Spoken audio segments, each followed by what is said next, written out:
Well, ladies and gentlemen, the 2025 Ducati Panigale V4 has been unveiled, and I decided to give it a day or two to let what I saw sink in and sort of give my opinion. I'm going to go over the subjective parts, the looks and styling, what have you, and then kind of dive into some of the details that I find really interesting about this new 2025 Panigale V4. Let's get to the subjective part. So I got Ducati's website pulled up right here. We're going to scroll down and check out this bike. So when we look at design, it says sensual beauty. I'm not sure about that. Admissions the 916 is the muse that's used to create this new V4. I don't see 916, I see a different bike. We'll get to that in a second. We pull the configure. It's the easiest way to kind of show you the whole bike all around. So starting at the front, you have this area here that's supposed to be a 916 derived. I personally see more Desmos Adichie in the front, especially right here. These headlights are very similar to the Desmo. I am going to say though, I'm kind of happy that they went away from the older V4 headlights, how they're sunk in and the fairing blocks off your beam. So there should be a decent beam, and my complaint of the headlights being useless at night might not be a problem anymore. But I will say also the front end definitely combines, to me, an S or M1000RR's integrated winglets. I think a lot of bikes are going that direction, and it makes sense. I do believe right through here is the most duck-like or Howard the Duck front end you could possibly get into Ducati. Like, they're putting the duck back in Ducati with this little nose right here, this bill. As you spin it around and look at the side, like from this angle, you see how that crease kind of goes in and allows a lot of air to flow through. And I'm wondering, as far as like aerodynamics, that makes sense. But as far as the heat goes, is that going to be a problem that's going to blow all of that wonderful engine heat onto your legs worse than the Panigales have done already? But when you bring it back to look at this angle, this is where some of the issues I have with the design are, because I don't know, it looks, it doesn't really excite you at all. When I saw the Panigale initially, I was like, it's okay. Like, it's not terrible looking, but it's not anything that jumped off the screen at me like the 11, 12, even the V4s in 2018 when they came out. They were striking bikes. This bike looks more normal, and I don't know that I like that. It doesn't look enough like separative to any other brand. Like, this could be mistaken for a Honda. You know, it's one of those things that it bugs you, because Ducati has always been very iconic and very easy to distinguish from other bikes, and that doesn't seem to be the case. They're getting more watered down design-wise. Like, when you look at Lamborghini, you know it's Lamborghini because it stands out. It's just the design of them. Ducatis were the same way. So I'm hoping that as this model year progresses and there's more editions of it, it starts to bring back some of that Italian flavor that we so love. All right, let's just pause here for a minute and put our rational mind on here. Everyone is losing their minds about this section right here, the double-sided swing arm. Yes, Panigales have always had them. Ducatis for a long time have had them. Haven't had them since 2003 to 06 when the 999 had them, and then the Desmos Adichie RR had them. Now, some people were saying, well, the 999s didn't sell. Well, they didn't actually make a ton of them. So didn't sell and not making a ton of them, you know, that it's kind of all a matter of perspective, right? So with Desmos, did you think the double-sided swing arm didn't look good on that bike? I think it looks great on that bike, and this has some carryover design language of the Desmo, so I think it works. The other aspect of it is it was put on there because its lateral stiffness is less. Yes, it hurts my soul a little bit to not have a double-sided swing arm. Is it a deal breaker? Absolutely not, because I know what they're going for with this particular design. Something I want to point out too is they have the underslung rear brake, which from the factory is a pretty cool touch, because not all the bikes have that. And why is that important? It makes the rear tire easy to remove, especially if you're at the track. Okay, yeah, the front end of that, it is grown on you. It's one of these bikes that's going to make you sit and sort of digest what it looks like, and you'll either get closer to liking it, or you'll start to fall away from it and go, this thing is just not it anymore. I'm definitely interested to see how it progresses. This thing is so incredibly red. I can't stand how red it is, because you look at this lineup of all the Panigales of old. Well, Panigales, once you get to the 1199, then you got the 1098 and so forth. But you'll notice the paneling on them, it's more flush. And then there's a meme out there about how the V4s, they kept getting more and more of these shark fins.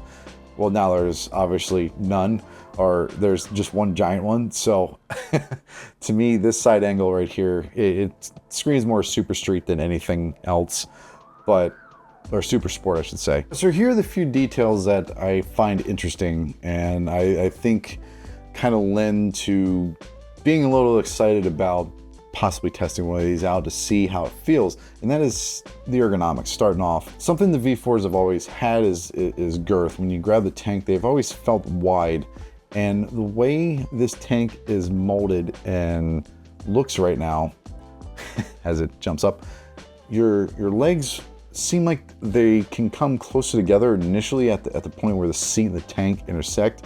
So the bike will feel more narrow, whereas the V4s now, it's definitely a good bit wider. And I think it reminds me of the 11 and 1299s, where they have that narrow feel, so you can get a good bite on the tank. Whereas if you're any smaller than probably around 5'9", it's going to be tough to get your legs to get clamped into that tank. Something else, the rear seat, because of having the dual-sided swing arm, it's able to be longer and wider, so you now have more real estate to scoop back and tuck in. So if you're a taller person, over 6 foot, you have a little more real estate to kind of go back and then get down in a nice tuck and move laterally on the bike, and just kind of have a good contact point with your butt on the seat and everything. Also, because of the dual-sided swing arm, the rear sets come in closer, which again adds to that narrow feeling of the new V4. At least in my opinion, as I look at it, it seems more narrow at the seat, and then obviously you have the crazy fairings to go to. So from a rider standpoint, it seems like it'll be much nicer to sit and then squeeze the tank with much more leverage than the V4s of the current generation. So I'm looking forward to seeing if it is actually going to be a different experience, if it feels as narrow as I think it might be. Thermal comfort. They're trying to keep you from burning your butt or inner thighs or walnuts. But yeah, as you look down from the top, you see what I'm talking about right here. This is that narrow pinch point that I think when you ride is going to make it feel much more nimble. Look how wide that is. They definitely didn't make it any skinnier through here, that's for sure. Something I am interested in seeing more so is these new brakes, the high pure calipers. I wonder how they're going to feel. Now, they are lighter. They apparently dissipate heat better, but the Stylema calipers have always been one of my favorites because they're very powerful. They have an incredible feel as you grab them. They have a really strong bite, and then they just get stronger and stronger and stronger. So I'm wondering how these compare to the Stylema. I know they're an iteration from them, so I'm hoping they still have that feel, but maybe have a little bit more progression to them. Maybe, we'll see. I'm definitely interested to test out how these brakes feel. That's one of the things I love about some of these bikes, is how their brakes feel. And then you have these OZ Ducati wheels that I think look great. They're going to be light. They're going to be nice. I don't know. They say Ducati, but I'm pretty sure, like 44 Teeth said, I'm pretty sure they're OZ rims, even though they say Ducati on. My favorite thing, and the part of this 2025 Panigale V4 that I'm looking for the most, are the electronics. Because not only are a lot of the normal stuff that Ducati gives as far as the electronics package are upgraded, there's some new stuff. As you scroll down, you'll see the dash is a 6.9 TTF. It's much bigger, And I like the layout of it. Especially in this configuration, I believe this is the race mode. So you have the tack at the top. The contrast is really nice. And you have the gear nice and big, especially in the race A mode. You have all of your traction control, wheel control, stability control, engine braking, and all that. So like when you're riding and traction control kicks in a little bit, I believe those squares will light up just like in the V4s now. So I like this layout. What I'm curious is if the glare will be just as bad. From the 1199 up to V4s now, the glare on the dash has always been terrible. BMW is so much better at keeping glare from a dash than Ducati is, and I'm wondering if this will actually fix that or not. Ducati Vehicle Observer, I don't know, that's weird. It's taking 70 different inputs and configuring output to the bike based on your riding, and to me, that's impressive. My concerns with it are that it's very, very heavy in software, and especially first runs typically have bugs and issues. And I'm curious of how they're going to remedy those, because they're gonna happen, especially when they're ridden in the wild. Especially if, like, say we're riding out here in Arizona and it's crazy hot. Will the computers and all the systems that are feeding all that information, will they fail and will they have issues? So it's going to be interesting to see, but the idea is impressive, right? It's taking all that data and applying it to the suspension, especially with electronic suspension, throttle, ABS, traction control, wheel control. Like, it's feeding all of that information into them, or getting that information, feeding it back in, and making sure the riding experience is as safe and enjoyable and controlled as possible. And I love electronics. There's people out there that absolutely detest anything with electronics. Oh, how do you have it? It makes you safe. It's a 200 horsepower bike.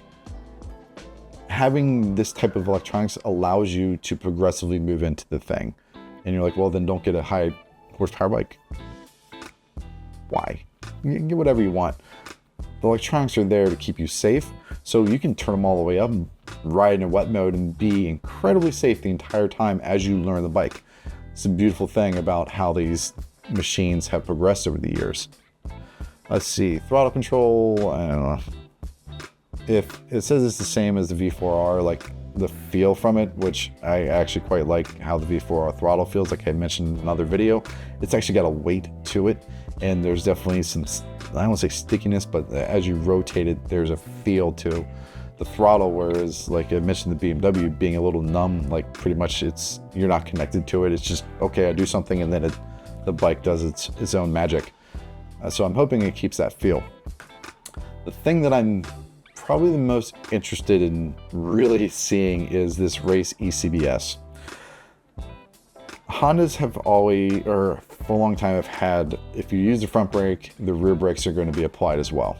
Ducati now has sort of the same idea, but they take it a step further, where as you're coming out of a corner, or as you're going through a corner and you're releasing the front brake more and you're starting to get on the throttle, the rear brake can still be somewhat engaged to make that turn as tight as possible and to give you the most amount of traction as possible. So I'm curious if, one, you'll feel it, because there's a lot of electronics out there from other brands that they're very intrusive, and you feel them kick on when you don't really want them to, even on their lowest setting.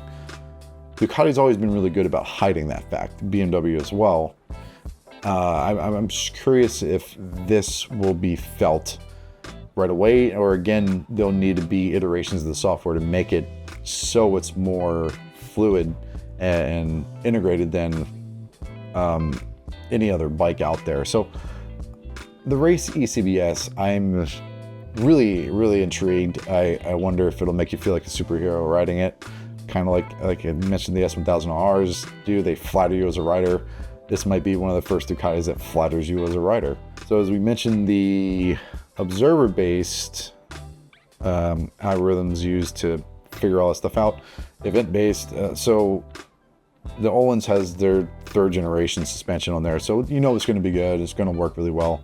I'm curious now if the level of sophistication in these suspensions that are electronic, how much you can tune them like you can a standard manual suspension. If you can get them close to each other, will the electronic suspension be something that people go to in the racing world? I don't know. But to have a level of adjustability and then have it react pretty much as you're riding millions of times a second and make the adjustments to the road surface, I don't know, that's pretty impressive, and I'm definitely on board to see what it can do. Data logger, don't care. I like the information the data logger gets. It's just the back end of it when you put it into the app that is used to look at the data from the logger, it is garbage. I hope Ducati updated that thing, because that software it's just really old. It doesn't look like it's been touched since like 2012. You put in graphs are bad. Just really, the interface is just really terrible once you get the data off. So I'm hoping they update that. And pretty much all, like I said, all electronics is just a further iteration of what they already had. So engine braking, slide control, wheeler control, all this stuff is going to be good. It was previously, so this generation it's going to be as well. It's just going to do more. That's pretty much it as far as my impressions and some of the things I'm looking forward to for the 2025 Panigale V4. There's other aspects. The engine, it's apparently lighter. Okay, am I going to notice a big difference? It'd be cool to ride it and a 2022, 2023 V4 back to back to kind of get a feel if you can really notice those differences. But aside from that, I don't think it's anything that I, as a rider, am really going to notice because of, you know, my skill level. There's aspects of this V4 that I'm definitely looking forward to. Again, aesthetics aside, the technologies coming into these bikes, especially this, are just kind of mind-boggling. My only concern is that it's going to take away from the raw, scary nature of a Ducati and make it appeal to, I don't want to say more people, because I mean, Ducati obviously wants to sell bikes, but they have a character, a way about them. You have to ride them a certain way to be fast on them, and I'm just wondering if they're going to be so similar to everything else out there that they just become another brand to choose from. That's just like, it's whatever. But let me know your thoughts. Let me know your comments down below. Like, comment, subscribe. As always, I hope you enjoyed this little video, and definitely stick around for the next one. We'll see you later.